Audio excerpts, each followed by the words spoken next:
갈라디아서 2장 19절에서 21절까지 말씀 저와 여러분이 번갈아가면서 읽겠습니다.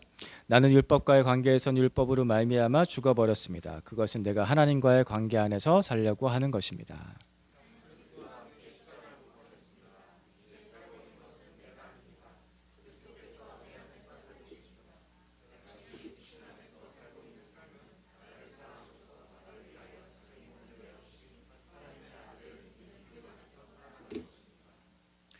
같이 읽겠습니다. 나는 하나님의 은혜를 헛되게 하지 않습니다. 의롭다고 하여 주시는 것이 율법으로 되는 것이라면 그리스도께서는 헛되이 죽으신 것이 됩니다. 아멘.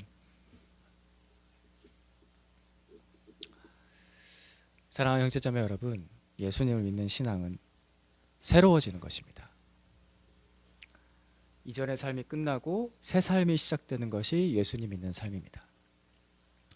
예수님의 제자들이 물고기 낚는 어부에서 사람 낚는 어부로 바뀌었듯이 예수님을 핍박하던 사울이 예수 그리스도의 복음을 전하는 바울로 바뀌었듯이 예수님을 믿는 신앙은 새로워지는 것입니다. 예수님 안에서 새로워지기를, 그것을 꼭 경험하기를 간절히 바랍니다. 예수님 안에서 이 새로워짐을 경험하지 못하고 교회만 다니면 곧 무력함을 느끼게 됩니다. 당연한 이야기입니다. 내가 예수님 믿는다고 교회에 다니는데 내 안에서 전혀 새로워지는 게 느껴지지 않는다. 무력함을 느낄 수밖에 없습니다. 이럴 거면 교회 왜 다니나, 이럴 거면 예수 왜 믿나, 이 생각 들 수밖에 없습니다. 당연한 생각입니다. 그렇게 교회 다니는 것에만 익숙해지고 적응하게 되면은 교회 문화에 옷을 입게 되는 것입니다. 지난주에 말씀드렸던 다른 부분, 교회 문화라는 옷으로 옷 입고서 구원은 받지 못했는데 새로워지지는 못했는데 여전히 불편하게 남아있는 그 마음을 교회 문화로는 옷 입었으니까 괜찮을 거야 라고 달래는 것밖에 못합니다. 그래서 예수 그리스도 안에서 새로워짐을 경험해야 됩니다. 꼭 경험해야 됩니다. 우리에게 예수 그리스도의 복음이 필요하고 또다시 필요하고 또다시 필요한 이유는 이 본질, 예수 그리스도 안에서 새로워지기 위해서입니다. 잠깐 교회 문화에 적응하는 그 불안함에서 떠나서 완전히 예수 그리스도 안에서 새로워지는 그 복음의 능력을 경험하는 것이 우리가 믿는 신앙의 본질입니다. 한 번만 새로워지는 게 아니에요. 매일 새로워지는 겁니다. 예수 그리스도의 보혈의 은혜로 거듭나십시오. 그 보혈의 은혜만 의지하십시오. 그럼 새로워집니다. 나의 지금까지 가지고 있었던 가치관, 삶의 태도, 내 생각과 계산과 내 경험과 내 감정, 내가 지금까지 교회 안에서 무엇을 경험했던지 간에 그 과거의 이야기는 저 멀리 던져버리고 하나님, 나는 오늘도 예수 그리스도 안에서 새로워지길 원합니다 라고 구하십시오. 그 보혈이 나를 새롭게 해주십시오 라고 구하십시오. 지금까지 내가 경험했던 것이, 생각했던 것이, 느꼈던 것이 어떨 것이든지 상관없이 오늘 지금 이 시간 2024년 10월 첫째 주일 이 시간 지금 11시 33분에 예배드리는 지금 이 시간 주님 저를 새롭게 해주십시오 라고 구하세요. 성경에 기록된 모든 좋은 믿음의 선배들과 또 우리 앞서서 한국교회에서 있었던 참 좋은 믿음의 선배들, 안 좋은 사람들 말고요, 진짜 믿음이 좋았던 믿음의 선배들은 다 이렇게 새롭게 변화되는 능력을 경험했던 사람입니다. 예수 안에서, 그 복음 안에서, 그 보혈 안에서 새로워지는 능력을 경험하기를 축복합니다. 오늘 그런 일이 여러분의 안에 일어나기를 간절히 축복합니다.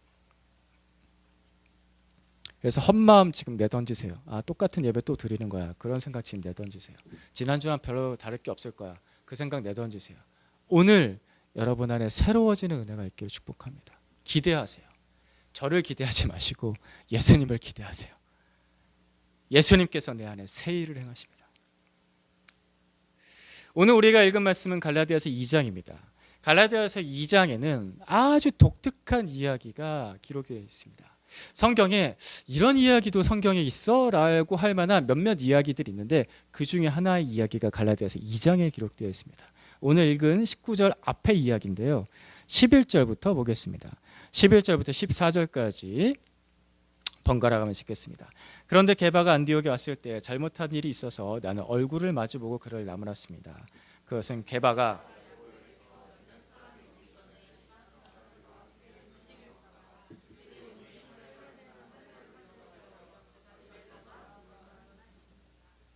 나머지 유대 사람들도 그와 함께 위선을 하였고 마침내 바나바까지도 그들의 위선에 끌려갔습니다.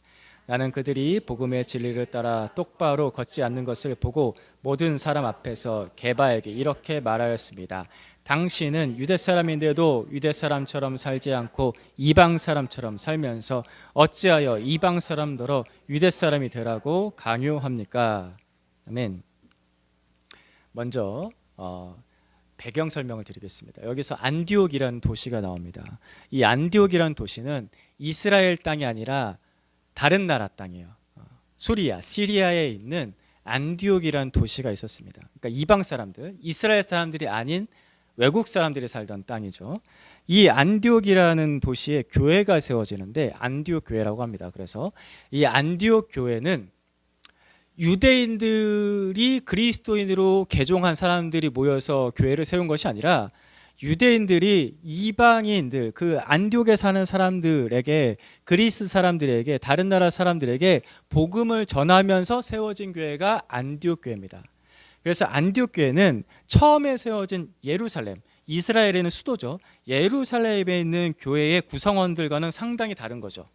예루살렘에 있는 교회의 구성원들은 유대인이 그리스도인이 된 거고, 안디옥에 있는 교회는 다른 나라 사람들이 그리스도인이 된 겁니다. 그래서 세워진 교회가 안디옥 교회입니다. 그리고 이 안디옥 교회는 굉장히 또 유명한 것이 한 가지가 있는데, 안디옥 교회 사람들이 너무나 신앙생활을 잘해서 예수님을 너무나 잘 믿어서 그 당시에 그 시리아 안디옥에 살았던 다른 예수 안 믿던 사람들이 이 안디옥 교회 사람들을 보고서 뭐라고 불렀냐면은, 저 사람들은 그리스도이냐 라고 처음으로 불렀습니다. 저 사람들은 예수 그리스도를 따르는 사람들이야. 그 안에 약간 비아냥거리는 말도 있습니다. 예수쟁이야 라는 말도 있지만, 저 사람들은 너무나 뚜렷하게 예수 그리스도를 따르는 사람들이야 라고 불렸던 최초의 사람들이 이 안디옥 교회 사람들입니다. 훌륭한 교회죠. 훌륭한 교회입니다. 칭찬받을 만한 교회입니다. 이 안디옥 교회에 아까 말씀드렸던 이스라엘 본토에 있었던 처음 세워진 예루살렘 교회의 대표라고 할 수 있는 베드로 사도가 방문을 했습니다. 그런데 그 안디옥 교회, 거기서 이 베드로가 잘못된 행동, 위선적인 행동을 한 것입니다. 베드로가 이방 사람들하고, 여기서 아까 말씀에서 보시면은 이방 사람들과 함께 음식을 먹다가 라고 나오잖아요. 12절 말씀에. 그 말은 뭐냐면은 안디옥 교회에 있는 이방인 그리스도인들과 식사를 하다가 라는 뜻입니다. 식사를 잘 하다가 예루살렘에서 올라온 유대인 그리스도인들을 보자 그 식사 자리를 피해버린 거예요. 나는 이방 사람들하고 식사 같이 한 거 아니야 라면서 피해버린 겁니다. 그 이유는 이렇습니다. 당시 유대인들은 같은 유대인의 정체성을 가지지 않은 사람들하고는 식사를 하지 않았어요. 그때 유대인들은 할례를 받지 않거나 율법을 모르거나 율법을 잘 지키지 않는 사람들과는 식사 자체를 하지 않았습니다. 더럽다는 거예요. 그 이방인들은 죄인이다 라는 인식을 가지고 있었기 때문에. 하지만 이 게바는 원래 본명이고, 베드로는 예수님께서 붙여주신 이름이죠. 베드로는 원래 그 전에 이방인에게 복음을 전하면서 식사를 같이 한 적이 있어요. 사도행전 10장에 나오는 이야기인데, 성령의 인도하심을 따라 강력한 성령님의 인도하신 그 환상을 보고서 사도 베드로가 가이사라에 있는 로마 백부장 고넬료를 만납니다. 그 고넬료에게 복음을 전할 때, 베드로가 그 고넬료에게 복음을 전할 때 성령께서 그들에게 임하셔서 그들이 방언을 하는 거예요. 그러니까 베드로가 너무 깜짝 놀랐어요. 복음을 전할 때 안수도 안 했는데 그냥 성령을 받고서 방언을 해버리는 거예요. 그러니까 하나님께서 이 사람들을 인쳐버리셨는데, 그러니까 인정해 주신 거예요. 이 사람들은 이제 예수 믿는 사람을 인정해 주셨는데 내가 어찌 인정하지 않을 수 있겠는가 하면서 세례를 줬단 말이죠.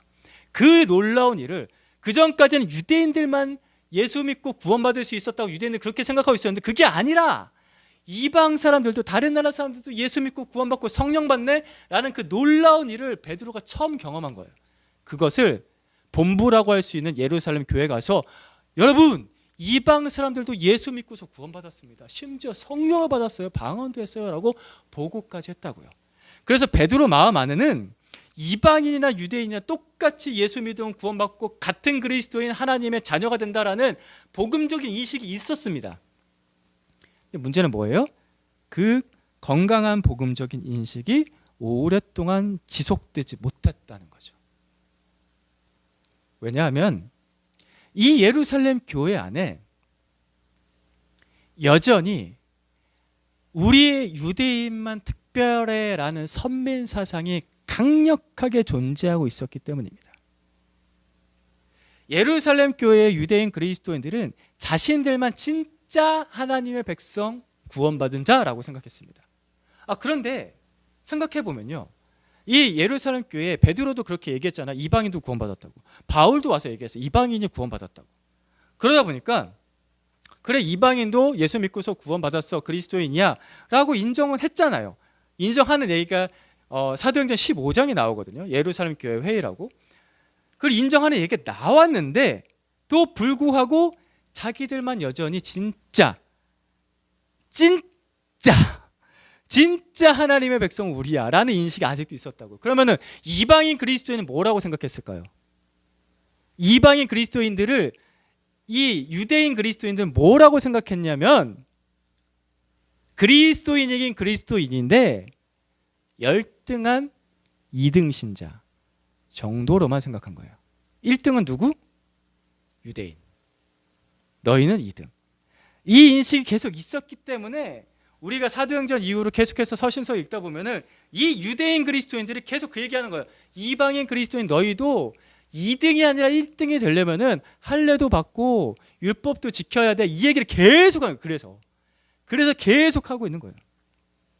이런 유대인 그리스도인이 생각하는 구원과는 예수 그리스도를 믿어서 그리스도인이 되는 구원은 부족한 구원인 거고 유대인이 되어야 완벽한 구원이라고 생각한 겁니다.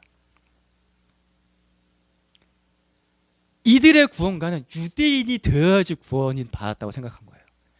이것이 율법주의의 핵심적인 잘못된 부분입니다.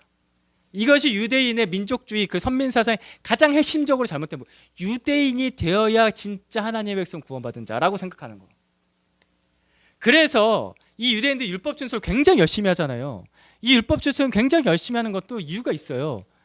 거룩한 하나님의 사람이 되기 위해서가 아니에요.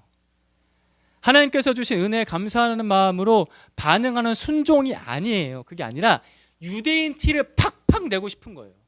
나는 진짜 유대인이야, 찐 유대인이야. 이 티를 팍팍 내고 싶어서 율법 준수를 그렇게 열심히 했던 거예요. 그래야지 진짜 구원받은 사람이라고 인정받을 수 있으니까. 사도 바울은 이 강력한 유대인의 선민 사상 앞에서 약해진 겁니다. 그래서 안디옥 교회에서 저 유대인 그리스도인들을 보자마자 바로 외식적인 위선적인 행동을 한 겁니다. 여기서 못 참는 사람이 나죠. 도저히 못 참는 사람? 못 참는 사람 누구? 바울. 바울은 타협하잖아요. 바울은 못 참고서 14절 말씀처럼 대놓고서 베드로를 책망을 한 겁니다. 한 번 더 읽어봅시다. 시작. 나는 그들이 복음의 진리를 따라 똑바로 걷지 않는 것을 보고 모든 사람 앞에서 당신은 유대 사람인데도 유대 사람처럼 살지 않고 이방 사람처럼 살면서 어찌하여 이방 사람들어 유대 사람이 되라고 강요합니까? 베드로, 당신도 이방 사람하고 식사했잖아요. 그러니까 유대 사람처럼 행동하지 않았잖아요. 근데 왜 우리한테 이방인 그리스도인한테 유대 사람처럼 되라고 부담감을 이렇게 줘요? 식사 자리까지 떠가면서 이렇게 얘기하는 거예요. 왜 그런 부담? 사도 베드로가 그 자리에 뜨면 엄청나게 뭐예요? 그 분위기가 어떻겠어요? 밥 먹다가 누가 자리에서 휑하고 떠요. 여러분 한국 사회에서도 밥 먹다가 중간에 휑하고 뜨면 뭐야 무슨 일 이러잖아요. 근데 그것도 무게감 있는 사람이 뜨면 거기 있는 안디옥 교회 성도들 얼마나 상처받았겠어요. 우리는 진짜 아닌 거야? 뭐야 우리 뭐 잘못된 거야? 했을 거 아닙니까? 왜 우리한테 그런 쓸데없는 부담감을 줍니까? 예수 잘 믿고 있는 사람한테. 이 안에 본질적인 질문이 이거죠. 그리스도인으로 거듭나라고 전도해야지. 그리스도인으로 거듭나라고 전도해야지. 왜 유대 사람이 되라고 강요합니까? 그게 우리가 믿는 복음 맞습니까? 아니지 않습니까? 결국에 교회 역사는 우리가 사도행전과 뒷부분 서신서들을 보듯이 교회 역사는 예루살렘 교회 중심으로 기록되지 않습니다. 그죠? 안디옥 교회 중심으로 기록됩니다. 그 선교 역사. 모든 나라 모든 사람들이 구원받는 복음이 선포되는 안디옥 교회 선교 기지였거든요. 그 안디옥 교회의 이야기 중심으로 해서 교회 역사는 기록이 됩니다. 왜요? 하나님의 뜻은 유대인 만드는 것이 아니라 그리스도인으로 거듭나게 하는 것이 하나님의 뜻이기 때문에. 그래서 사실 나중에 이 베드로가 끝까지 이렇게 된 건 아니고요. 잘 믿었죠. 잘 믿어서 베드로도 결국 이방 땅에서 복음 전하다가 로마에서 순교하지 않습니까? 그리고 그 다음으로 1등에 버금가는 사도 요한도 저 멀리 반모섬에서 이스라엘이 아니라 반모섬에서 고생하고 하다가 에베소도 이방 땅이잖아요. 에베소에서 순교합니다. 복음 전하다가. 여기서 중요한 것은 이겁니다. 사람은 원래 자기가 살고 싶은 대로 살고 싶어 합니다.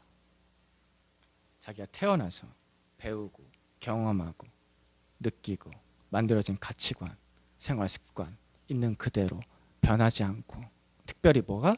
죄의 습성이 변하지 않고 그대로 살고 싶어 합니다. 앞서 말씀드렸던 유대인의 선민 사상이 그 대표적입니다. 나는 원래 살던 대로 살 거야. 복음을 듣고 예수를 믿는다고 하더라도 사람이 잘 바뀌지 않는 이유가 여기 있습니다. 나는 살던 대로 살고 싶다. 옛날로 돌아가고 싶다. 예수님께서도 이 지긋지긋한 유대인들과의 논쟁에서 이런 말씀을 하셨습니다. 예수님도 굉장히 많이 부딪히셨거든요. 마태복음 9장 14절에서 17절까지 말씀 번갈아 가면서 읽겠습니다. 그때 요한의 제자들이 예수께 와서 물었다. 우리와 바리새파 사람들은 자주 금식하는데 왜 선생님의 제자들은 금식을 하지 않습니까? 예수께서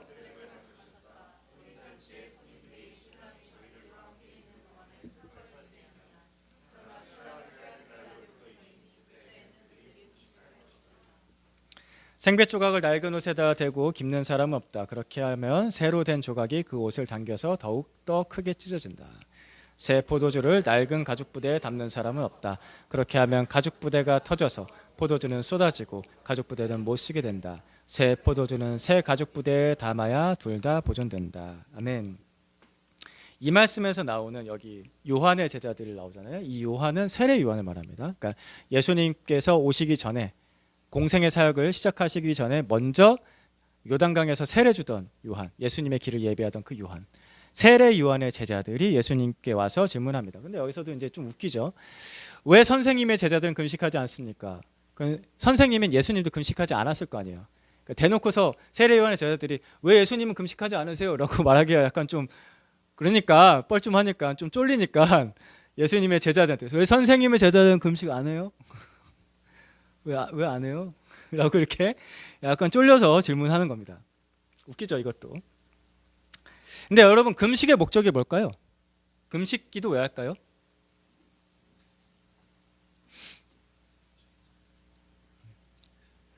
집중. 뭔가 금식을 한다는 것은 내가 원래 기존에 살던 그 삶의 패턴을 내려놓고 내가 먹고 사는 거 굉장히 중요하잖아요. 그런 생존의 욕구까지 내려놓고 뭔가 간절하게 하나님께 요청하는 거잖아요. 그죠? 그러기 위해서 금식하잖아요. 은혜를 구하고 구원을 구하기 위해서, 하나님의 특별한 사랑을 구하기 위해서, 그래서 금식하는 거 아닙니까? 그래서 금식을 하는데 그 은혜와 그 구원이 이미 왔어요. 어떻게 왔습니까? 예수님께서 우리에게 오셨거든요. 그 은혜와 그 구원이 왔는데 왜 또 금식을 하는 거예요? 그래서 여기 말씀에서 15절 말씀처럼 예수님께서 비유를 하신 거예요. 그렇게 기다리는 신랑이 와서 기쁨의 잔치, 혼인잔치가 벌어지는데 거기서 누가 슬퍼하면서 금식하니? 라고 하시는 겁니다. 지금 금식할 때가 아니야. 라고 말씀하신 거예요. 예수님께서 그 많은 은혜와 구원을 베푸시는데 왜 세례 요한의 제자들은 왜 또 금식해야 된다고 또 얘기를 하고 있니? 라는 겁니다. 사실은 세례 요한은 좀 깨어 있었던 사람이거든요. 그 당시에 종교 지도자들과 달리 정말 참된 회개를 좀 깨어 있었던 사람이고, 특별히 예수님을 제일 먼저 알아봤던 사람이지 않습니까? 그럼에도 불구하고 그 세례 요한과 그의 제자들이 왜 똑같이 앞에서 다시 14절에서 이렇게 말하잖아요. 우리와 바리새파 사람들은 이라고 말하면서 바리새파 사람들은 똑같이 행동하는 거예요. 이 사람들 왜 똑같이 그렇게 행동했을까요? 살던 대로 사는 거예요. 예수님이 오시고 복음이 와도 은혜가 와도 살던 대로 사는 거예요. 유대인의 그 습관과 사상을 따라 살던 대로 사는 거예요. 그래서 세례 요한의 제자들이 안 변한 거예요. 제가 전에도 이 얘기 몇 번 했었는데, 예수님이 오셨으면 세례 요한은 고개 숙이고 예수님의 제자가 됐어야죠. 세례 요한의 제자들 중에서도 예수님을 딱 알아보고서 예수님의 제자가 된 사람들이 있거든요. 그처럼 세례 요한이 먼저 고개 숙이고 예수님의 제자로 들어갔었어야죠. 왜 살던 대로 살까요? 이게 특이한 거예요. 이상한 거예요. 예수님께서 그들에게 이렇게 대답하시죠. 17절 말씀에 새 포도주는 새 가죽 부대에 담아야 한다.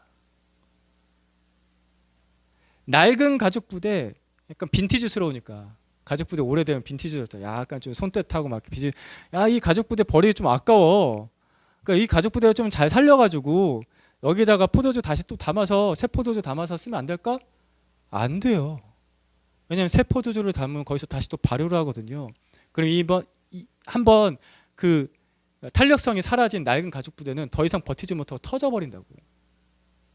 그래서 새 포도주는 늘 언제나 새 가죽 부대에 담아야 합니다.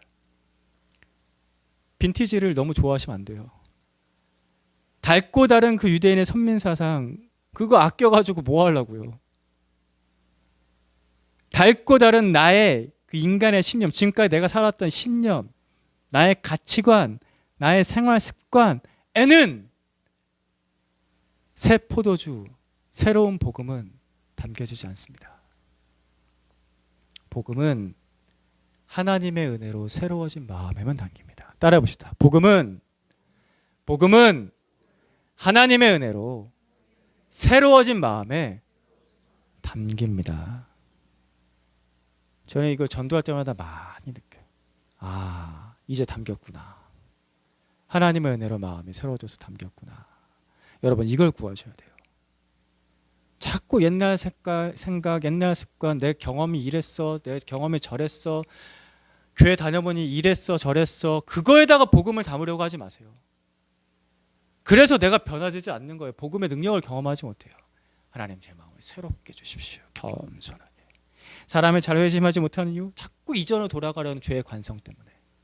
사람이 잘 변화되지 못하는 이유도 자꾸 옛날 습관대로 돌아가려고 해요. 그 죄의 관성 때문에. 낡은 가죽 부대는 버리십시오. 무슨 말입니까?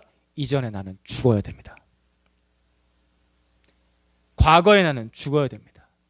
죄의 관성에 따라 살던 나는 죽어야 됩니다.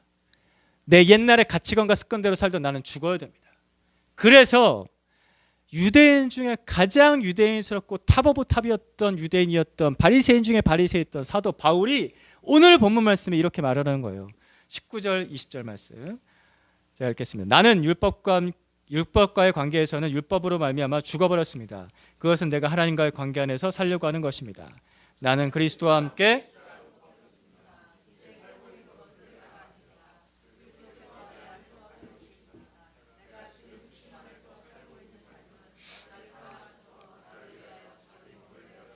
하나님의 아들을 믿는 믿음 안에서 살아가는 것입니다. 아멘. 나는 죽었습니다. 이전에 사울은 죽었습니다. 유대인이었던 사울은 죽었습니다. 선민 사상에 사로잡혔던 사울은 죽었습니다. 죄인이었던 사울은 죽었습니다. 라고 사도 바울은 지금 믿음으로 자기 자신의 신앙을 고백하는 겁니다. 예수님을 믿는 신앙은 죽어야 사는 신앙입니다. 죽어야 사는 신앙입니다. 문제는 뭐냐면은 자꾸 안 죽으려고 해요. 죽기 싫어. 죽는 건 싫어. 그러니까 내가 지금까지 살던 대로 그대로 살고 싶어. 이 죽지 않고 살려고만 해요. 거기다 플러스 알파를 더해서 예수님하고 그냥 이거 받아주시고 받고 더해서 저 살려주세요. 그래서 복음이 내 삶에 역사하는 것을 경험하지 못하는 거예요. 새로워짐을 경험하지 못한다고. 그러면 새로워짐을 경험하지 못하면 무력해진다고요. 죽어야 삽니다. 예루살렘 교회가 그 낡은 유대인의 선민 사상이 죽지 않아서 생명력을 점점 잃어갔지 않습니까? 똑같이 내게도 복음에 반대되는 옛날의 삶이 있다고요. 그 죄를 따라 사는 삶이 있다고. 그게 죽어야 돼요. 그거 그대로 두고서 새로워지지 않아져요. 그 죽지 않으면은 아무리 교회를 다녀도 생명력은 잃어가요. 우리가 교회 웬만큼 다니면은 옛날에 나는 죽어야 됩니다. 죄인의 나는 죽어야 됩니다. 라는 말을 좀 들었고 압니다. 그렇죠? 아는데 그게 잘 안 되죠. 사람이 죽는 게 쉽지 않거든요. 사람을 고쳐서 못 쓴다는 말처럼 그 옛날의 관성으로 돌아가려는 그 관성의 그 힘은 강력합니다. 자꾸 돌아가려고요. 제가 뭐 길게 목회하진 않았지만 그래도 사람들을 전도하고 양육하면서 느끼는 건데 자꾸 돌아가려고요. 이게 굉장히 강합니다. 그래서 사람이 죽는다는 게 참 쉽지가 않습니다. 사도 바울은 다른 서신서에서 이런 말도 해요. 나는 날마다 죽노라. 내가 단언하건대 나는 날마다 죽노라. 그럼 어떻게 될까요? 날마다 예수님과 새로운 삶을 사는 겁니다. 사람이 죽는 것이 쉽지 않습니다. 그래서 우리에게 필요한 것이 있는데 예수님이십니다. 언제나 예수님이죠. 언제나 예수님이 우리의 길이고 우리의 답이십니다. 내가 먼저 알아서 죽는 것, 이런 수양을 우리가 하는 종교가 아니에요. 그런 고차원적인 우리가 그런 사람들이 못 되잖아요. 내가 죽어야 돼. 그런 돌을 닦고 수양을 나를 죽이는 그거 안 된다고 우리가. 그래서 예수님께서 먼저 십자가 지고 우리보다 먼저 앞서가셨습니다. 예수님께서 먼저 나를 위해서 죽으신 겁니다. 그래서 그리스도인은 나 혼자 죽는 게 아니에요. 예수 그리스도와 함께 죽는 겁니다. 따라해봅시다. 나 혼자 죽는 거 아닙니다. 그리스도와 함께 죽는 것입니다. 예수 그리스도와 함께 십자가에 못 박혀 죽는 것입니다. 이것이 그리스도인의 믿음입니다. 하나님께서 너 혼자 죽어라 이러지 않으십니다. 우리는 믿음으로 예수 그리스도의 죽음과 함께 죽고 우리는 믿음으로 예수 그리스도의 다시 사심과 함께 사는 것입니다. 믿음으로. 이것이 믿음의 고백입니다. 사도 바울이 나는 그리스도와 함께 십자가에 못 박혔습니다. 나는 죽었습니다라고 고백할 때 실제로 그의 몸이 죽었습니까? 그거 아니잖아요. 사도 바울도 믿음으로 고백한 거예요. 근데 그 믿음이 실제가 됐다고요. 여러분 믿음으로 고백하세요. 나는 그리스도와 함께 십자가에 못 박혀 죽었다고요. 나의 죄가, 나의 옛날의 과거가, 내가 늘 약해지는 그 모습이 예수 그리스도와 함께 십자가에 못 박혀 죽었습니다. 믿음으로 고백하세요.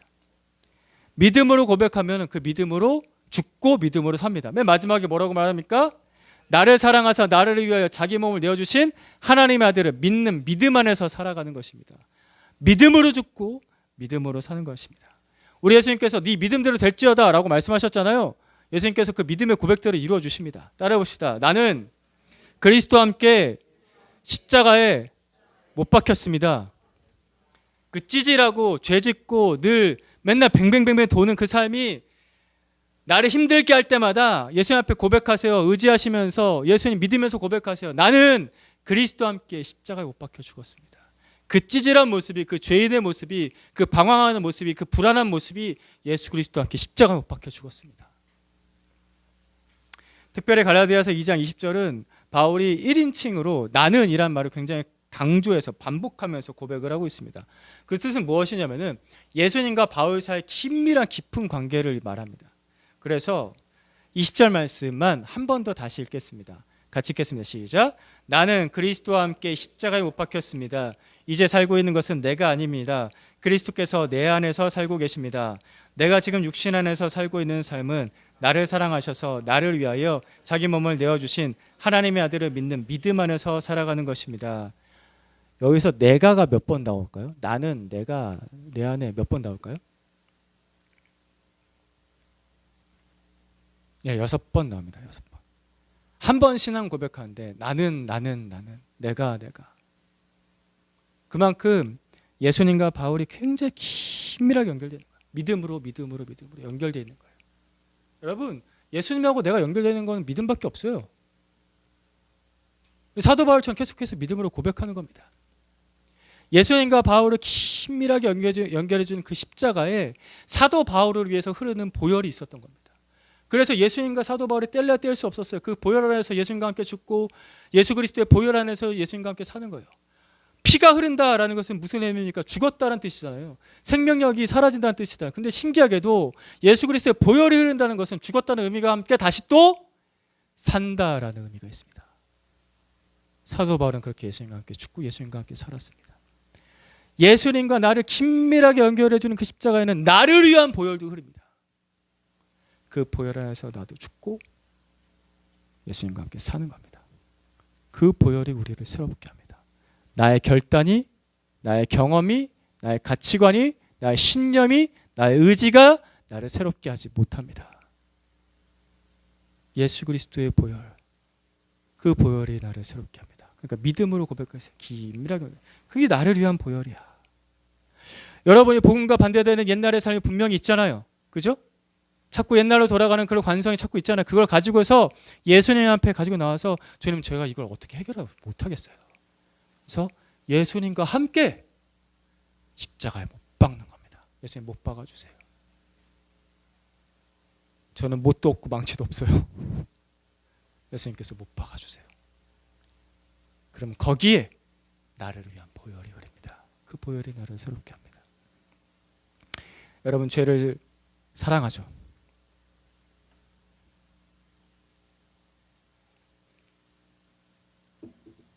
또 죄 사랑하지 않는 척하면서 나를 또 이렇게 뚫어줘요. 목사님, 저를 어떻게 보고 죄를 사랑한? 솔직히 말씀하세요. 죄 사랑하죠. 죄가 즐겁잖아요. 그거를 내가 어떻게 할 수가 있어요?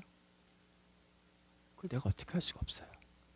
죄를 사랑하는 마음을 가지고 예수님과 함께, 예수님께 나가서 예수님과 함께, 예수님, 제가 이거 어떻게 못하겠어요.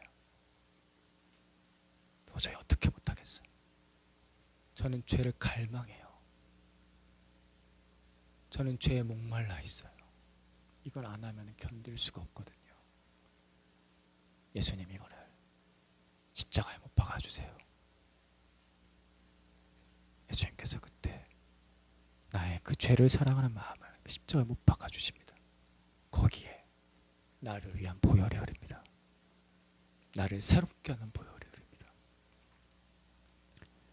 대표적인 제가 또 눈의 정욕이 있습니다. 눈의 정욕은 소유욕을 상징합니다. 세상의 모든 것들 내가 다 가지고 싶어, 내 눈에 넣고 싶어, 가지고 싶어. 그 눈의 정욕을, 또 그런 음란한 정욕을, 물질이든 사람이든 그 모든 것을 내가 어떻게 할 수가 없어요. 그 예수님께 가지고 나와서 예수님, 이것을 십자가에 못 박아주세요. 그때 거기서 나를 위한 보혈이 흐릅니다. 그래서 내가 새로워지는 겁니다. 여러분이 새로워진다고요. 세상에서 자랑하면서 살고 싶죠. 요한일서 말씀입니다. 육신의 정욕과 안목의 정욕과 이생의 자랑이니 다 세상에서 온 것이요. 세상에서 자랑하고 싶은 마음, 세상에서 떵떵거리면서 살고 싶은 마음, 그러다 보니까 하나님하고 멀어질 수밖에 없는 그 죄를 내가 어떻게 할 수가 없다고요. 왜냐하면 우리 주변 사람들 다 자랑하면서 살거든요. 근데 나만 그러고 안 사니까 너무 이상하거든요. 근데 그걸 내가 또 어떻게 할 수가 없어요. 모든 인스타그램을 다 부셔서 없애버려야 되는데, 모든 페이스북을 다 부셔서 없애버려야 되는데, 유튜브를 다 끊어버려야 되는데, 그 세상 자랑이 끊어지지가 않아요. 그걸 예수님께 가지고 나와서 예수님, 십자가에 못 박아주세요. 거기서 나를 위한 보혈이 흐릅니다. 그 모든 것을 죽여버리고 새로운 삶을 살게 하는 보혈의 은혜가 거기서 흐릅니다. 하나님께서 너 혼자 알아서 죽어 라고 하지 않으셨습니다. 네가 좀 수행을 해야지, 좀 도를 닦어, 이러지 않으셨습니다. 우리는 예수 그리스도의 보혈 아래서 예수님과 함께 죽고 예수의 보혈 아래서 예수님과 함께 사는 것입니다. 여러분, 언제까지 교회 문화로 옷 입은 것에만 만족하고 복음의 능력을 제대로 경험하지 못한 채 사시겠습니까? 그것은 지금의 무력감을 넘어서서 나중에 비참하게 됩니다.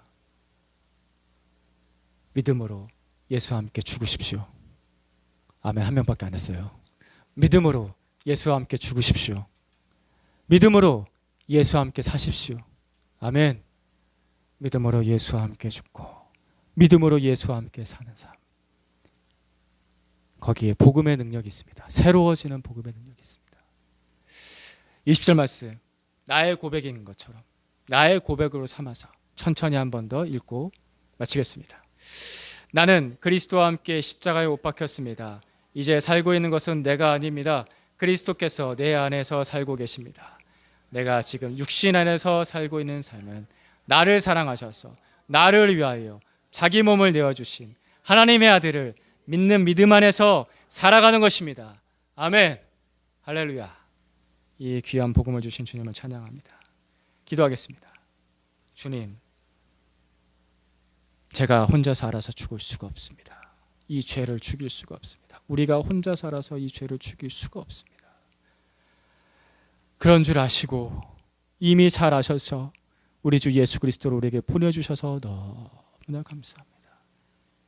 예수님 지고 가신 그 십자가 뒤따르겠습니다.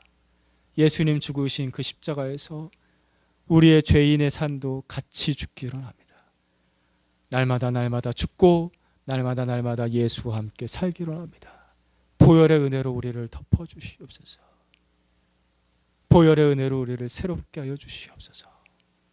이 자리에는 우리 모두가 온전히 예수 그리스도로 죽고 예수 그리스도로 사는 진짜 구원받은 자의 능력을, 그 복음의 능력을 충만히 경험하는 삶 살게 하여 주시기를 간절히 기도드립니다. 예수님의 이름으로 기도합니다. 아멘.